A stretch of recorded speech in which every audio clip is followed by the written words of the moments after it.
Hello everyone, what is up? Hopefully you guys are having an amazing day. Today we're going to be talking about what's happening with XRP in the XRP community.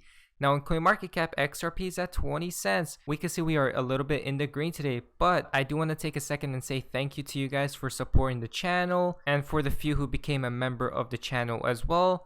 And I really do appreciate that, guys. But if we go to MTV Media, we can see a few fun tweets from him. Red ball, red ball, red ball, red ball. Red ball, red ball, red ball, red ball, red ball, red ball, red ball, red ball, red ball. So that's just a fun. But now, guys, before we jump into news, I like to say I'm not a financial advisor, nor is financial advice, just for intimate value only. Chris Larson has tweeted out. China now has moved very strongly into building out a central bank digital currency, a renminbi. As well as controlling mining and basically having almost all their payments digital domestically. You know, frankly, and we can talk about it as well, we're way behind China when it comes to blockchain technology. So, you know, the companies need to just stay at it, you know, blocking and tackling, working within the system, but that vision of free money moving around, money moving around essentially for free. That's what the internet basically is for information. But the U.S. government also needs to get a lot more involved in blockchain. We're slow to the game. China is so far ahead of us. You know, they just announced they're going to spend $1.4 trillion on technology. Payments and blockchain, clearly part of that strategy.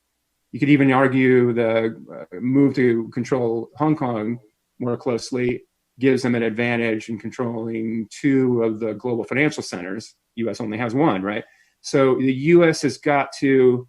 It's got to change its view that goes from 17 and 18, which was all about these horrible ICOs, initial coin offerings, which were terrible, had to be shut down. They effectively shut them down. We won that war. Now we got to switch to, okay, how do we compete with China? How do we keep up? And, you know, till now, frankly, U.S. regulators have actually helped China by officially giving clarity to the two protocols effectively controlled by Chinese miners, Bitcoin and Ethereum. That's a mistake. We've got to also give clarity at least, and maybe even support, if this really becomes a tech cold war like it's looking like it will be, to technologies that are more favorable to U.S. and its allies' stewardship of the next-gen global financial system. Blockchain is poised to play an integral role in our next-gen global financial system. The next-gen global financial system. Well, XRP has tweeted out, new to crypto? At that very closely, because again, we had been talking about this idea of global currencies that were not controlled by governments for a very long time. A lot of people were talking about them. Folks like Kitao Sun, the CEO of SBI, I remember being in Tokyo. This is probably in 05, 06, and we were doing peer-to-peer lending together. And that was the thing that he always talked about as something that's going to happen, want to be part of it. So I think there has been a long string of these things. You could even say Vermont dollars, some of the German community currencies that sort of sprang up over the years and kind of faded away. But I think the thing with Bitcoin was it was the right technology hitting at the right economic time. That's really what I think was the breakout moment. And that's kind of typical in technology. You have, oh, it's the PC revolution. It's going to happen. Remember back in the early 80s, and of course it fizzled out. People thought, oh, it was a stupid idea, but of course it did happen, right? It just had to have happened at the right time. And I think Bitcoin had that kind of perfect storm of fundamentally new technology, decentralized. So that was super interesting, right? Something that Linden Dollars, Beans and Floors couldn't do or didn't do, and felt the consequences of that. But it also hit at that moment when some key people lost faith in the world, right? I mean, that was a scary moment, and it seemed to be sort of the solution to the crisis. I actually don't believe that's true. I don't think Bitcoin was designed, nor was the solution, but it caught the imagination of, I think, enough people, call them libertarians or, people that had a different kind of utopian view of the world that had less to do with government and banks. It caught enough critical mass that it really got the flywheel going. And then others kind of joined on, maybe who didn't really quite believe. Bitcoin came at the right time. Once again from Boy XRP. The one observation I'd make in terms of being a democratizing technology, which theoretically I agree with, don't lose sight of the fact that Bitcoin today, part of these holy wars, Bitcoin today is controlled by China. There are 4 miners that control more than 51% of the hash rate, and they can control the future of Bitcoin.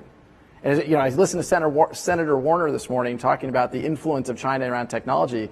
This is a real issue. Mm-hmm. And this is why you have the government paying such close attention to this. And again, it's coming at it from many angles. I mean, you have the government using these technologies, right? Yeah. You have them also regulating these technologies, and you have them keeping a really close eye on them for the very reasons that you just mentioned, Brad. Yeah.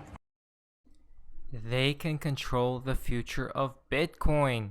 Now guys, we're to the fun part of XRP and the XRP community. Now this is quite interesting. Darth Raven has tweeted out on a double take on this photo. Why would a hotel take XRP as payment? Because they know in the future the value is going to rise. Brilliant move. Look at this, guys. What do we see here? Price per nights. Look at all of these different numbers. Isn't this quite interesting? Who knows what the real price of XRP will actually be? Next comes from Crypto Bull. I bought a coffee with Bitcoin today. Cost me $10 and Bitcoin will arrive at the seller in 24 hours. XRP costs nothing and arrives in 3 seconds, guys. Look at the difference between the two coins. Which is better? Goran Gecko tweeted out, you'll be praying for 20 cents XRP in a few weeks. So what do you guys think will happen in a few weeks? We'll have to just wait honestly and see what happens. Aussie Investor tweeted out, XRP investors come from all walks of life. Let's show the world. Comments, country, profession, 2020 all-time high. Price prediction, I'll start. $2.40. So you guys can comment this as well if you guys would like to. We can see all the different numbers, 520. We can see all these other numbers. I mean, honestly, it's very hard to predict what the price will be. Next one comes from DIY Investing. Price predictions for end of 2021. We could see all of these other numbers. Look at Doge. But XRP, $28. I mean, could be. It is reasonable, but it could even go a lot higher. But this connects to his next tweet from DIY Investing. To join the 50K XRP club, it only costs $10,000. 50,000 XRP is enough to become a millionaire by the end of 2021. Write it down now. I feel like you don't need 50K to become a millionaire, but who knows? But we could see 1,000 XRP will make you a millionaire within 2 years. So again, guys, who knows how many XRP will it take to make someone a millionaire? XRP the world has tweeted out, Mr. Marvin, remember, nothing can stop what is coming. Nothing. It's happening someday sooner than we all think. Look at this, guys. You guys can pause and check all of these images out.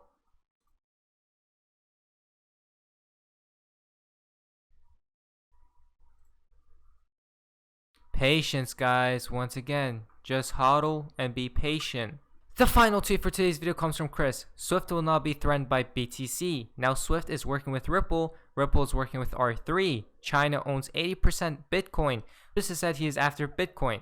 Fed Reserve ties to central banks tie to R3, IMF, Swift. Ripple has meetings with WH. Treasury absorbs FR. See it yet. Again, guys, look at this. Now Swift is working with Ripple. No longer is Bitcoin a threat to Swift, guys. Everything seems like it's connecting.